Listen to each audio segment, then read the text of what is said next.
अबे यार, इस गाड़ी को भी अभी खराब होना था। यहाँ पर तो कोई दिखाई भी नहीं दे रहा जिससे मैं हेल्प ले सकूं। ऐसा करती हूँ, पापा को कॉल कर देती हूँ। हेलो पापा, यहाँ रास्ते में मेरी गाड़ी खराब हो गई है। कुछ समझ नहीं आ रहा मैं क्या करूँ। अरे बेटा, मैं कुछ काम कर रहा हूँ, मैं अभी थोड़ी देर में कॉल बैक करता हूँ तुझे। पापा, मैं इस सुनसान जंगल में अकेली खड़ी हूँ और आपको काम की पड़ी है। जल्दी से किसी मैकेनिक को भेजिए। कहा ना बेटा मैंने तुमसे, सिर्फ 2 मिनट रुक जाओ, फिर मैं कॉल बैक करता हूँ तुम्हें। पापा, आपको मेरी फिक्र ही नहीं है। आप तो इतने बड़े शोरूम के मैनेजर हैं, किसी भी मैकेनिक को भेज दीजिए। चल ठीक है बेटा, मैं अभी किसी मैकेनिक को भेजता हूँ। तू एक काम कर, अपनी लोकेशन सेंड कर दे मुझे। ठीक है पापा, मैं अभी भेजती हूँ।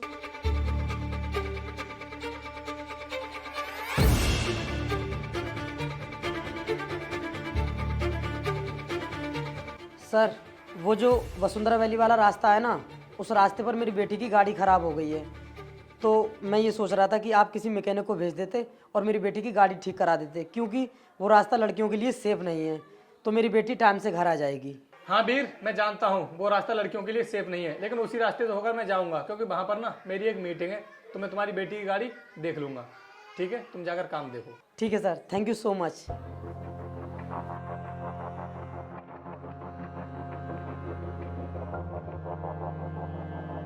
ये मैकेनिक पता नहीं कहाँ मर गया, अभी तक आया क्यों नहीं।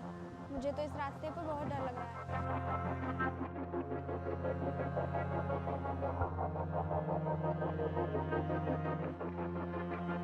और भूख भी बहुत तेज लग रही है। कुछ खाने को भी नहीं है मेरे पास।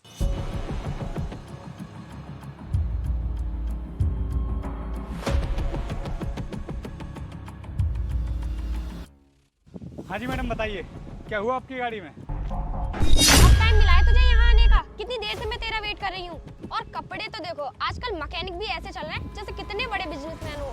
मैडम, रास्ते में कुछ काम निकल आया था, इसलिए थोड़ा सा लेट हो गया। तुझे पता है हम लड़कियों के लिए ये कितना अनसेफ रोड है, फिर भी तू इतना लेट आया। हाँ मैडम, मुझे पता है, लेकिन आप ये तो बताइए कि आपकी गाड़ी में हुआ क्या है? मैकेनिक तू है या मैं?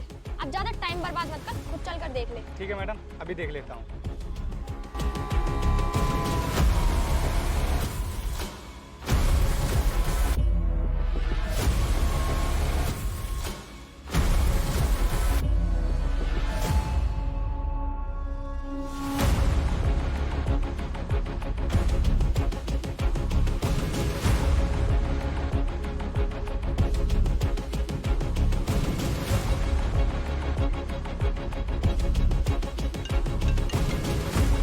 एक सेकंड रुको, मैं आपसे अभी बात करता हूँ।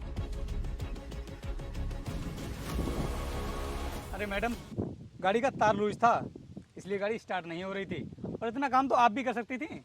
ओए, ज्यादा ज्ञान मत दे तू मुझे। तू जानता भी मेरे पापा कितने बड़े शोरूम के मैनेजर हैं, उसके बाद भी ये काम करूंगी मैं? फिर तुम मैकेनिक लोग क्या करोगे?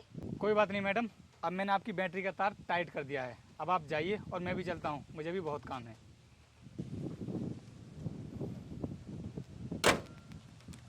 ओए सुन, मैं किसी का एहसान नहीं लेती, अपने पैसे लेकर जा। अरे कोई बात नहीं मैडम, रहने दीजिए। सुन, ये कोई फिल्म की शूटिंग नहीं चल रही है जो तू हीरो की तरह एंट्री मारेगा और लड़की की गाड़ी ठीक करेगा और बिना पैसे लिए यहाँ से चला जाएगा, जिससे लड़की तुझसे इम्प्रेस हो जाएगी और लड़की तुझसे प्यार करने लगेगी। ऐसा कुछ नहीं होने वाला है यहाँ पर। ये पैसे पकड़ और निकल यहाँ से चुपचाप।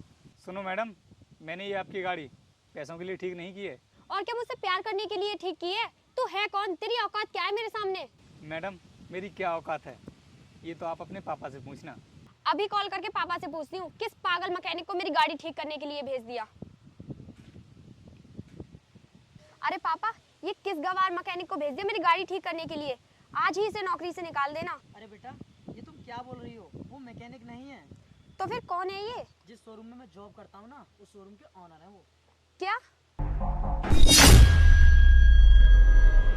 सॉरी सर, मुझे नहीं पता था कि आप इतने बड़े शोरूम के ऑनर होने के बाद भी मेरी गाड़ी ठीक करने आएंगे। मुझे इस रास्ते से कुछ काम था, इसलिए मैंने तुम्हारे पापा से बोल दिया कि मैं तुम्हारी गाड़ी ठीक कर दूंगा, इसलिए चला आया। प्लीज सर, आप मेरे पापा को जॉब से मत निकालना, हमारा घर चलता है उनकी सैलरी से। कोई बात नहीं मैडम, मैं ऐसा नहीं करूँगा, लेकिन आपके लिए इतना घमंड करना ठीक नहीं है। सर मैं समझ गई, आप इतने बड़े आदमी होकर भी कितने डाउन टू अर्थ हैं, और हम लोग तो आपके सामने कुछ भी नहीं है, फिर भी इतना कूदते हैं। ये सब बातें भूल जाओ तुम अब।